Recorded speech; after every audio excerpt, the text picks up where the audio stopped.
తీసుకెళ్లాల్సిన పరిస్థితి ఏర్పడిందంటే ఆ సమయం గానీ ఆ సందర్భం గానీ పూర్తిగా తెలుస్తుంది నందు. కాకపోతే పోలీసులు దీన్ని ఆ కోణంలోనే విచారణ చేస్తున్నారు. అతివేగంగా వీళ్ళు ప్రాణాలు తీసుకుంది. కాకపోతే వీళ్ళు ఒక మైనర్ ఉండటం బాధాకరమైన విషయము. వాళ్ళకి డ్రైవింగ్ లైసెన్స్ ఉన్నాయా లేకపోతే ఏంటి అనేది కూడా విచారణ చేస్తున్నారు. ప్రస్తుతానికైతే పోలీసులు ఆ ప్రమాదంలో కారణమైనటువంటి ఆ లారీని కూడా సీజ్ చేసి ఆ పోలీస్ స్టేషన్ తరలించడం, అవి మృతదేహాన్ని బాపట్ల ప్రభుత్వ ఏరియా వైద్యశాలలో కూడా పోస్ట్ మార్టం అయితే నిర్వహిస్తున్నారు. వారి కుటుంబ సభ్యులు కూడా హాస్పిటల్ వద్దకు చేరి వారు లబోదిబోమంటున్న పరిస్థితి. ఎందుకంటే ఆ రిజ్వాన్ అనే అతనికి చిన్నప్పుడే తల్లి కూడా చనిపోవడం, తండ్రి వద్దే ఉన్న పరిస్థితి. ఒకరికైతే తండ్రి కూడా లేదు. వారి కుటుంబంకి వీరే దిక్కు, వీళ్ళు చదువుకొని లేకపోతే ఉద్యోగం చేసి కుటుంబానికి కొద్దిగా అండగా నిలుస్తారన్న సమయంలో ఇటువంటి సంఘటన జరగడం అయితే వాళ్ళు పూర్తిగా జీర్ణించుకోలేని పరిస్థితుల్లో కన్నీరు మున్నీరు అవుతున్నారు. కనీసం మాట్లాడడానికి కూడా నోరు రాని పరిస్థితి అయితే కనిపిస్తుంది నాకు. కాకపోతే ఇప్పటికైనా ఇటువంటి సంఘటనలు దృష్టిలో పెట్టుకొని యువత కొద్దిగా ఆలోచించాల్సిన అవసరం ఉందని చెప్పేసి స్థానికంగా ఉన్న బాపట్ల పోలీసులు అయితే కూడా వాళ్ళు ప్రజలకి అదేవిధంగా సోషల్ మీడియా ద్వారా కూడా తెలియజేస్తున్న పరిస్థితి. మరొకసారి ఇటువంటి సంఘటనలు పునరావృతం కాకుండా చూసేందుకోసం తగు చర్యలు తీసుకుంటామని చెప్తున్నారు. ఎందుకంటే ఆ ప్రమాదం జరగడానికి కారణం వీళ్ళ అతివేగంతో పాటు అక్కడ సేఫ్టీ ప్రికాషన్స్ పెద్దగా లేకపోవడం కొంత ఈ ప్రమాదానికి గల కారణం. ఎందుకంటే ఆ కార్నర్ జంక్షన్ అంటే 4 ప్రాంతాలు అంటే రోడ్లు కలిసే కోడల్లో ఏదైనా బారిగేట్లు ఏర్పాటు చేయడం కానీ, ఏదైనా సిగ్నల్ వ్యవస్థ ఏర్పాటు చేయడం కానీ ఇవన్నీ లేకపోవడం, ఒకవేళ ఉన్నా కూడా సరిగా పనిచేయట్లేదా అన్న కోణంలో కూడా విచారణ చేస్తున్నారు. ఫర్దర్ గా ఇటువంటి జరగకుండా ఉండేదాని కోసం అయితే చర్యలు అయితే తీసుకుంటామని చెప్పేసి బాపట్ల పోలీసులు చెప్తున్నారు. కానీ జరిగిన సంఘటన మధ్యకి వారు తమ సంతాపాన్ని అయితే తెలియజేస్తున్న తప్ప ఇటువంటి జరగకుండా కోసం రానున్న రోజుల్లో మరి కొంత అవేర్నెస్ ప్రోగ్రామ్ అయితే క్రియేట్ చేస్తామని చెప్తున్నారు ముందు. జరిగిన సంఘటనలో ఈ మృతి చెందినటువంటి షేక్ రిజ్వాన్ అదేవిధంగా యశ్వంత్ కుటుంబ సభ్యులు అయితే హాస్పిటల్ దగ్గర కన్నీరు ముందు పరిస్థితి. నిన్న అంటే కొన్ని గంటల ముందు వరకు కూడా కలిసి ఉన్నటువంటి స్నేహితులు ఇక లేరని చెప్పేసి అంటే మిగిలిన స్నేహితులు thanks for the details Srinivas చెప్తున్న డీటెయిల్స్ మనం చూస్తున్నాం. ఇప్పటికే కుటుంబాలు ఆల్రెడీ అంతంత మాత్రం ఉన్నాయి. బట్ ఇంతలోకే ఇలాంటి నష్టం ఖచ్చితంగా I know it's little harsh to blame them. Already ప్రాణాలు కోల్పోయి ఉన్నారు, వాళ్ళ కుటుంబాలు బాధలో ఉన్నాయి. బట్ స్టిల్ ఎవరిది రెస్పాన్సిబిలిటీ ఇక్కడ? ఇంత పెద్ద నష్టం జరగడానికి, ఇంత పెద్ద ప్రమాదం జరగడానికి కారణం ఏంటి? సింపుల్గా ఒక్కసారి మనం ఆలోచించి చూడండి. మెయిన్ రోడ్డు మీద, హైవే మీద లారీ వస్తుంది, వీళ్ళు చాలా వేగంగా, and we can clearly see అక్కడ లారీని ఢీ కొట్టడానికి ముందు they try to control the speed, they try to avoid that. వీలైనంత వరకు పక్కకు జరగడానికి ట్రై చేశారు. ఎగ్జాక్ట్గా సెంటర్లోకి వెళ్లాల్సిన వాళ్ళు అప్పటికే కొంత పక్కకు జరగడంతో ఆ బ్యాక్ టైర్ వద్దకు వెళ్ళి వాళ్ళు ఢీ కొట్టారు. వీ కెన్ సీ అక్కడ బ్రేక్ వేయడానికి ట్రై చేయడం, కొంచెం జర్క్ రావడం మనం చూసాం. బట్ అన్ఫార్చునేట్లీ వాళ్ళు ఉన్నటువంటి అంత స్పీడ్లో, almost they are at 100 kilometre స్పీడ్లో ఉన్నట్లుగా తెలుస్తుంది. ఆ స్పీడ్లో ఆ లారీని ఢీ కొట్టడంతో ఇద్దరు అక్కడికక్కడే ప్రాణాలు కోల్పోయారు. అండ్ నేను ఆ వీడియోని మీకు చూపించలేకపోతున్నాను. It's really horrible to watch. ఆ వెనకే ఫ్రెండ్స్ కూడా వచ్చారు. ఫ్రెండ్స్ వచ్చి వెంటనే వాళ్ళ దగ్గరికి వెళ్ళి వాళ్ళని లేపే ప్రయత్నం చేశారు. బట్ అప్పటికే జరగాల్సిన నష్టం జరిగిపోయినట్లుగా తెలుస్తోంది. నేను ఆ వీడియో చూడడానికి చాలా కష్టంగాను కఠినంగాను ఉంది కాబట్టి నేను మీకు చూపించలేకపోతున్నాను. It's really horrible to watch. But ఎవరిని మనం బ్లేమ్ చేయగలుగుతాం? Just be careful. ఖచ్చితంగా హెల్మెట్ ధరించి ఉంటే ఇంత ప్రమాదం జరిగి ఉండేది కాదు. అంత వేగం లేకపోయి ఉంటే అంత ప్రమాదం జరిగి ఉండేది కాదు. ఇంకొంచెం జాగ్రత్తగా ఉండుంటే అంత ప్రమాదం జరిగేది కాదు. యంగేజ్ లేకపోతే ఉడుకు రక్తం అని చెప్పేసి బయట మనం చెప్పుకుంటున్న మాటలు వింటాం.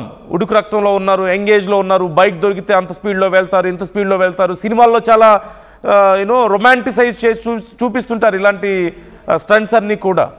హీరోలు వెళ్తూ ఉంటారు, లెక్క చేయకుండా రోడ్లు క్రాస్ చేస్తుంటారు, జంప్స్ చేస్తుంటారు. బట్ అవన్నీ చూసి మనం కూడా అలా ఫీల్ అయితే చివరికి ఏం జరుగుతుందో ప్రాక్టికల్ లైఫ్లో this is an example.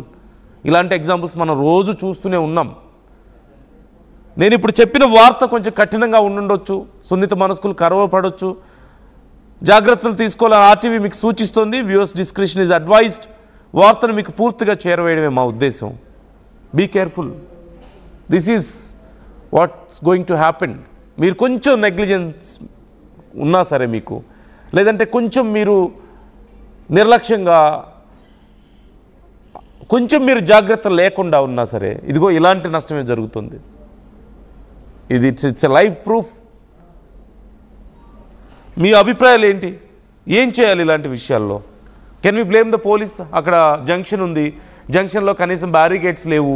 Maybe కొంతమంది ఇలా ర్యాష్గా డ్రైవ్ చేసే వాళ్ళు ఉండొచ్చు. ఇప్పుడు బైక్ వాళ్ళు డ్రైవ్ చేశారు, ఇంకోసారి లారీ డ్రైవ్ చేయొచ్చు, ఇంకోసారి బస్ డ్రైవ్ చేయొచ్చు. రోడ్లు ఫ్రీగా ఉన్నాయి, mid night 1 o'clock time, who knows. అక్కడ కనీసం బ్యారికేడ్స్ పెట్టాలి.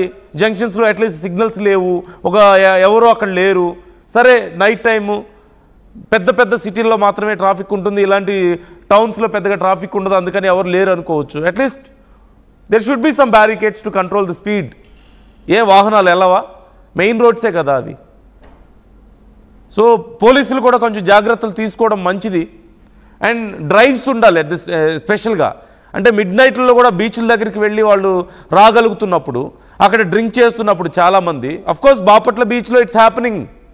మిడ్ నైట్లో వెళ్ళి చాలామంది డ్రింక్ చేస్తున్న వాళ్ళు ఉన్నారు. అక్కడ పోలీసులు గస్తీ లేదని నేను చెప్పను, but still maybe it's not effective for some times. So ఇంకొంచెం జాగ్రత్తగా ఉండండి. చిన్న చిన్న టౌన్లో కూడా ఇలాంటి జంక్షన్స్లో use some precautions, use some barricades, use some signals. అప్పుడప్పుడు కొన్ని డ్రైవ్స్ నిర్వహించండి. మీ ఒపీనియన్స్ కామెంట్ చేసే ప్రయత్నం చేయండి ఈ విషయం మీద.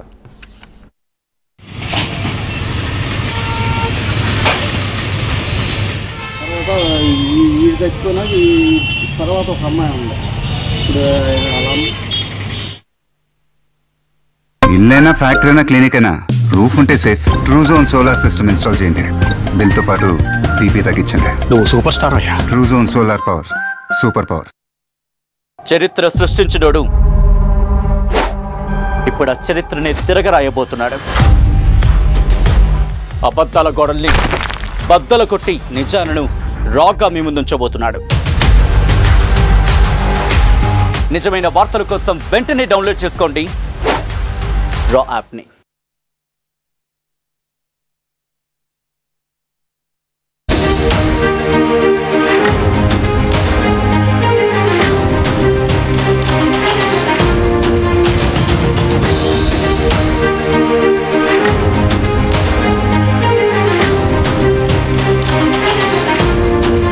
బాపట్ల జిల్లాలో ఒక ఘోర రోడ్డు ప్రమాదం చోటు చేసుకుంది. అతివేగంగా వెళ్లి లారీని ఢీకొట్టింది ఒక బైక్. బైక్పై ఉన్న 2 యువకులు అక్కడికక్కడే ప్రాణాలు కోల్పోయినట్లుగా తెలుస్తోంది. బాపట్ల బీచ్ సమీపంలో అర్ధరాత్రి ఈ ఘటన జరిగింది. మృతులు షేక్ రిజ్వాన్ అహ్మద్, యశ్వంత్గా గుర్తించారు. బైక్పై ఉన్నటువంటి 2 యువకులు చాలా వేగంగా వెళ్ళి ఒక లారీని ఢీకొట్టడంతో ఈ ప్రమాదం చోటు చేసుకున్నట్లుగా తెలుస్తోంది. ఇదిగో మనం స్క్రీన్లో చూస్తున్నాం, మీకు విజువల్స్ నేను చూపించే ప్రయత్నం చేస్తున్నాను. అటువైపుగా లారీ వస్తుంది, క్రాస్గా డైరెక్ట్గా వెళ్ళి లారీని ఢీకొట్టినటువంటి వీడియో మీరు క్లియర్గా అక్కడ చూస్తున్నారు. ఖచ్చితంగా అక్కడ నిర్లక్ష్యం కనిపిస్తోంది. అంటే ఎలా అర్థం చేసుకోవాలి ఈ వీడియోని? మనం క్లియర్గా అక్కడ తెలుస్తుంది మనకి. చాలా వేగంగా వెళ్ళి కనీసం ముందు నుంచి ఏం వెహికల్స్ వెళ్తున్నాయో, మెయిన్ రోడ్డు మీద వెళ్తున్నటువంటి వెహికల్స్ ఏమున్నాయో కనీసం జాగ్రత్తగా వెళ్ళాలన్న కనీసం జాగ్రత్త లేకుండా చాలా వేగంగా వెళ్ళి డైరెక్ట్గా లారీని ఢీకొట్టారు. లారీ మధ్యలోకి ఆ వెహికల్ దూసుకువెళ్ళింది వాళ్ళ బైక్. అంతే, ఒక్కసారిగా 2 ఆ లారీ క్రింద పడిపోవడం, ప్రాణాలు కోల్పోవడం మనం చూస్తున్నాం. కేవలం నిర్లక్ష్యమే దీనికి కారణంగా కనిపిస్తోంది మనకి, చూస్తున్నాం. They can't even turn the bike. అప్పటికప్పుడు ట్రై చేశారు, ఇమ్మీడియట్గా కొంచెం పక్కకు జరగడానికి ట్రై చేశారు. కానీ వాళ్ళు వెళ్తున్న స్పీడ్లో ఆ బైక్ కంట్రోల్ అవ్వలేదు వాళ్ళకి. డైరెక్ట్గా బ్యాక్ టైర్ కిందకి వెళ్ళిపోయింది వాళ్ళ బైక్. 2 ప్రాణాలు కోల్పోయినట్లుగా తెలుస్తుంది. క్లియర్గా అక్కడ మనకు నిర్లక్ష్యం కనిపిస్తుంది. అదిగో బైక్ సిచ్యువేషన్ మనం చూస్తున్నాం. జరిగిన యాక్సిడెంట్ తర్వాత బైక్ కండిషన్ ఎలా ఉందో మనం చూడొచ్చు. పూర్తిగా ఆ ముందు భాగం అంతా కూడా నుజ్జు అయిపోయింది. అలాగే వాళ్ళిద్దరు కూడా అక్కడికక్కడే ప్రాణాలు కోల్పోయినట్లుగా తెలుస్తుంది. రాత్రి సమయంలో ఈ ఘటన జరిగింది. ఒకసారి దీని గురించి డీటెయిల్స్ తెలుసుకునే ప్రయత్నం చేద్దాం. ఎన్ని ఇలాంటి ఘటనలు జరిగినా బయట ఇవాళ రేపు సోషల్ మీడియా చాలా